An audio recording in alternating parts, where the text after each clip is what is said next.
बिहार में विधानसभा चुनाव 6 नवंबर से शुरू हैं। वहीं पहला चरण 6 को और दूसरा चरण 14 नवंबर को होना प्रस्तावित है।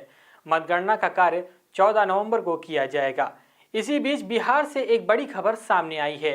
राष्ट्रीय जनता दल आरजेडी ने पूर्व बाहुबली सांसद स्वर्गीय मोहम्मद शहाबुद्दीन के बेटे ओसामा साहब को चुनाव लड़ने के लिए पार्टी से सिंबल दे दिया है। आरजेडी के टिकट पर ओसामा रघुनाथपुर सीट से विधानसभा का चुनाव लड़ेंगे।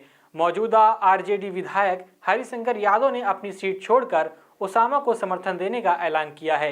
यह कदम शहाबुद्दीन की सियासी विरासत को मजबूत करने का एक बड़ा संकेत है।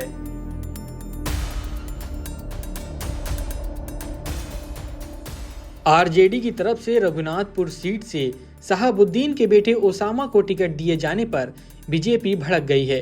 बीजेपी ने कहा है कि बिहार शहाबुद्दीन के आतंक को नहीं भूलेगा। ओसामा को टिकट देकर आरजेडी बिहार को क्या संदेश देना चाहती है? मीडिया रिपोर्ट्स के अनुसार बीजेपी नेता रविशंकर प्रसाद ने कहा, सुनने में आ रहा है कि सीवान के बहुचर्चित स्वर्गीय शहाबुद्दीन के बेटे को चुनाव लड़ाया जा रहा है। आप क्या संदेश दे रहे हैं? बिहार में उसी खौफ को लाना चाहते हैं? जब शहाबुद्दीन के ऊपर लालू प्रसाद यादव का हाथ होता था तो सीवान में क्या पत्रकार, क्या आम आदमी का घुसना मुश्किल था?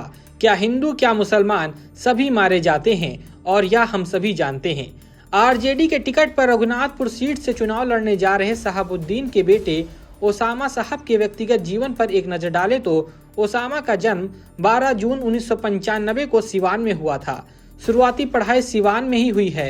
10वीं की पढ़ाई के लिए वह दिल्ली चले गए। ओसामा ने 12वीं की पढ़ाई जीडी गोयनका स्कूल से की है और फिर वह आगे की पढ़ाई के लिए लंदन चले गए। वहां से उन्होंने एलएलबी की पढ़ाई पूरी की।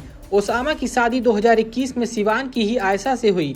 आयशा पेशे से डॉक्टर हैं और उन्होंने अलीगढ़ मुस्लिम यूनिवर्सिटी से MBBS किया है। ओसामा पर कई आपराधिक मामले भी दर्ज हैं। आपको बता दें कि 2023 में एक मामले में उन्हें गिरफ्तार किया गया था। राजस्थान के कोटा से पकड़े गए थे। सिवान कोर्ट ने न्यायिक हिरासत में भेजा था, बाद में बेल मिली थी। 2023 में मोतिहारी में संपत्ति के विवाद में उन पर गोलीबारी, हत्या का प्रयास और आर्म्स एक्ट के तहत FIR हुई थी। इस मामले में भी कोर्ट से उन्हें जमानत मिल गई है। बता दें कि ओसामा शहाबुद्दीन के इकलौते बेटे हैं। उनकी मां हिना साहब ने 2024 के लोकसभा चुनाव में सिवान से निर्दलीय उम्मीदवार के रूप में चुनाव लड़ा, लेकिन हार गईं। इसके बाद अक्टूबर 2024 में ओसामा साहब और उनकी मां हिना साहब ने आरजेडी का दामन थामा। अब बात करते हैं बाहुबली सांसद स्वर्गीय मोहम्मद शहाबुद्दीन की। शहाबुद्दीन एक ऐसा नाम है जिसे बिहार में हर कोई जानता है। स्वर्गीय मोहम्मद शहाबुद्दीन का जन्म 10 मई 1967 को सिवान जिले के प्रतापपुर में हुआ था। उन्होंने अपनी शिक्षा दीक्षा बिहार से ही पूरी की थी। राजनीति में MA और PhD करने वाले शहाबुद्दीन ने हिना साहब से शादी की थी।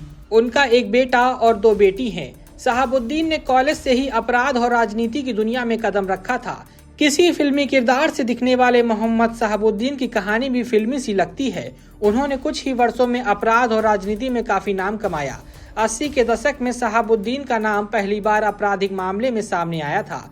1986 में उनके खिलाफ पहला आपराधिक मुकदमा दर्ज हुआ था। इसके बाद उनके नाम एक के बाद एक कई आपराधिक मुकदमे लिखे गए। शहाबुद्दीन के बढ़ते हौसले को देखकर पुलिस ने सिवान के हुसैनगंज थाने में शहाबुद्दीन की हिस्ट्री सीट खोल दी। A श्रेणी का हिस्ट्री सीटर घोषित कर दिया गया। छोटी उम्र में ही अपराध की दुनिया में शहाबुद्दीन जाना माना नाम बन गया। बिहार के सिवान लोकसभा क्षेत्र से सांसद रहे मोहम्मद शहाबुद्दीन का 1 मई 2021 को निधन हो गया। शहाबुद्दीन हत्या के मामले में दिल्ली की तिहाड़ जेल में बंद थे। तभी वो कोरोना वायरस से संक्रमित हो गए थे। दिल्ली के दीनदयाल उपाध्याय अस्पताल में भर्ती कराया गया था, जहां इलाज के दौरान उनकी मौत हो गई थी। देश दुनिया की तमाम छोटी बड़ी खबरों के लिए देखते रहिए सरकारी मंथन। नमस्कार।